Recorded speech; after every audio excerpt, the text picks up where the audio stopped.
What if I told you that depression is not what you think? We have been taught that depression is a mental disorder, and that those with depression are the exception to the norm. But what if depression is not the exception to the norm, but the normal, appropriate response to an unhealthy society? Gabor Mate is a renowned addiction and trauma expert and author. He teaches that depression is not an individual problem, but rather a societal problem, and that depression is a normal response to the unhealthy and abnormal circumstances that make up our societal structure. Gabor reminds us what the word depression means literally: to push down. The implication is that depression is not an inherited mental disease, but the result of learning and having to push down one's emotions as a child. So, how then do we heal from depression? We heal depression through connecting to our true self and learning to express our true self. We heal depression through healing society's imbalanced priorities and unhealthy standards, and through healing our addiction to technology by developing the interpersonal skills we are lacking because of our overdependence on technology and social media. In this video, we will break down what depression is and the two most important steps to heal from depression. We will share 5 simple actions to take to begin your healing right now. Western medicine teaches that there are genetic markers that predispose someone to depression. However, Mate argues that there has not been a specific gene or group of genes proven responsible for these mental health conditions. The abnormality is in a society that generates these illnesses, and that these illnesses or these conditions are normal responses to abnormal circumstances. Mate shares that depression is always healable because the true self is always available to you. He teaches that most of us have lost the connection to our authentic self. The loss of connection itself is an adaptation. Why is that an adaptation? Because if it's so painful to be myself, I better disconnect. Gabor teaches that as human beings, we have 2 fundamental needs outside of our physical needs. These 2 fundamental needs are attachment and authenticity. He describes human beings as an attachment-driven species. An attachment is contact, connection, love. Without that, the human child does not survive. So attachment is a huge need. We have to connect, belong, be loved by, and love. That's just a basic human need. Endorphins in the body's endorphin system help the body to create attachment. When there is stress and trauma present in early development, the endorphin system is disrupted and does not properly develop. When this happens, the baby or toddler creates coping mechanisms to replace the attachment and endorphin system development. One example of an early developmental coping mechanism is thumb sucking to soothe oneself to sleep. The second fundamental need all humans have is the need for authenticity. Authenticity is knowing who we are, being connected to who we are, and acting in a way that is aligned with who we are, based on our own internal guidance system. Gabor Mate says that gut feelings are a part of authenticity, and that early man relied heavily on authenticity, or these gut feelings, to survive external danger and threats. He says that advancements in evolution have made us no longer prioritize our need for authenticity. Gabor gives the example of anger. Anger is an emotion that is not accepted in society, and thus not accepted by our caregivers. A child may become angry simply because they cannot have a cookie after dinner, Gabor says. A common parental response to the child is that good kids do not get angry. Gabor says that the message the child receives is not that good children do not get angry, but that angry kids do not receive love.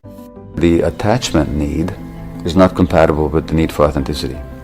In other words, if I'm authentic, my parents will reject me. Now what does the child do with that? Well, if I give up my attachment for the sake of authenticity, I lose my relationships on which my life depends. Therefore, there's no question what becomes. Gabor states that because the need for attachment is stronger than the need for authenticity, the child will suppress their authenticity and make a habit of suppressing authenticity in order to stay attached and receive love. This often manifests as disowning our own needs and sense of self in order to stay connected to the family unit. Most people don't consciously realize they've lost connection with themselves.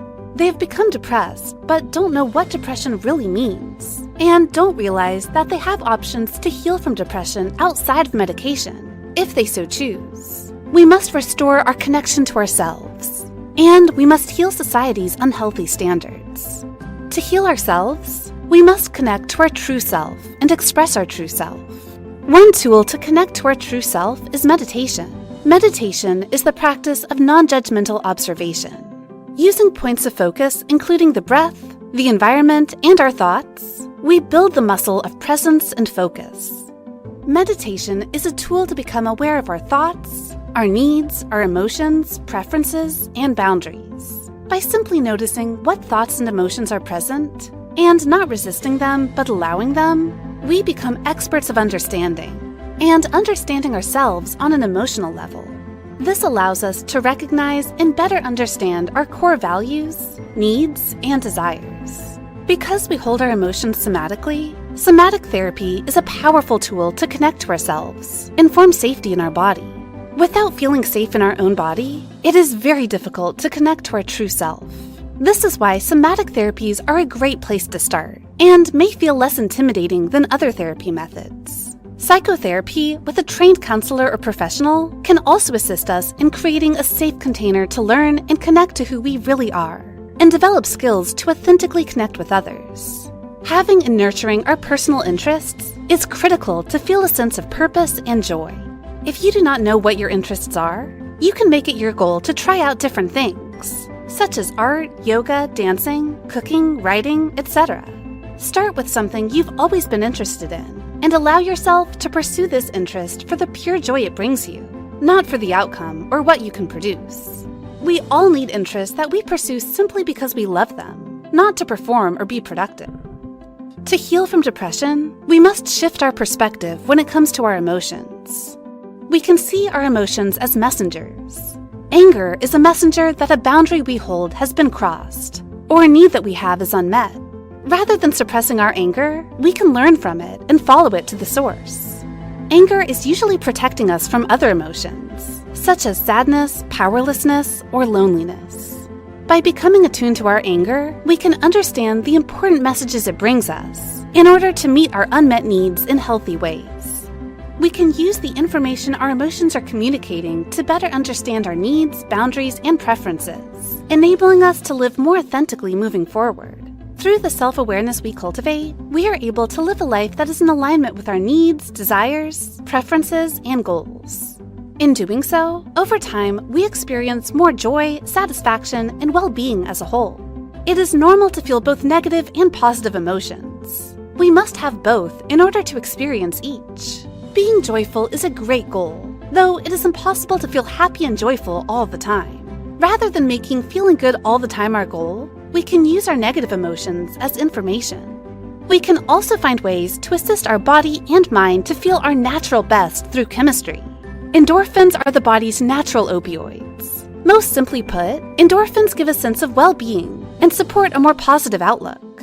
Spending time in nature, and specifically connecting the soles of the feet to the earth, or earthing, facilitates the natural release of endorphins.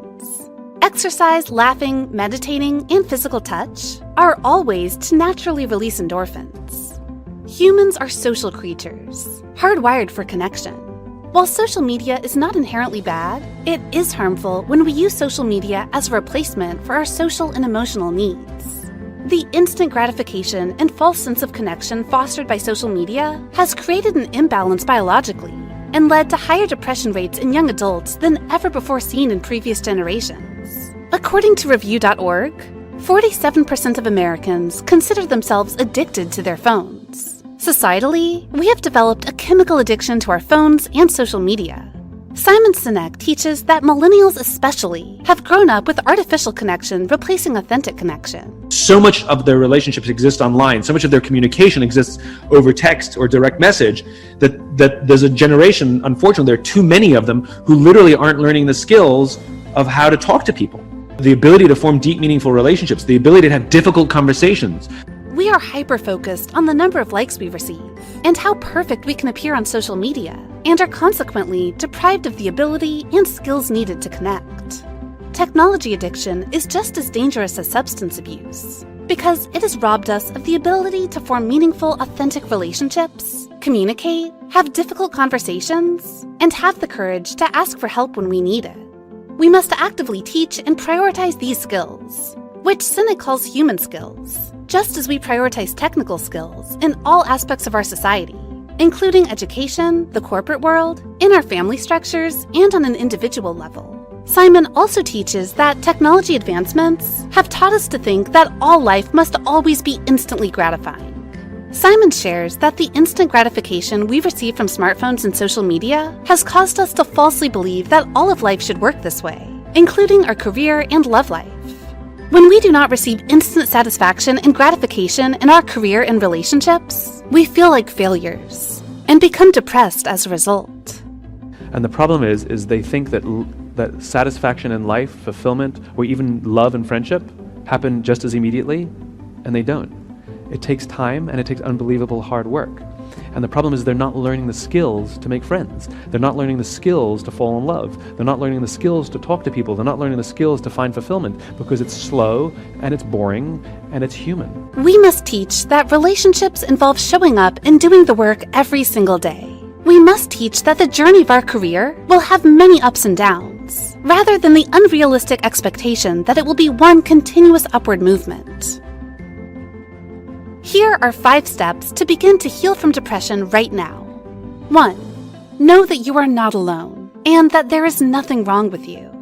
Your brain and body operates like a computer, adhering to its earliest conditioning, or coding. Your depression is not a result of a mental disorder, but the appropriate and normal response to an unhealthy society. 2. Connect to your true self. Make it your mission to learn who you really are, what you want, and what you believe. 3.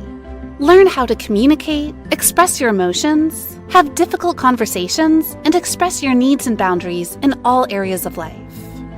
4. See emotions as messengers, and learn as much as you can from them when they arise. 5. See all parts of life as a journey, not a destination. Give yourself the space and permission to make mistakes, to learn, and change your mind. Remember, your life is in your hands.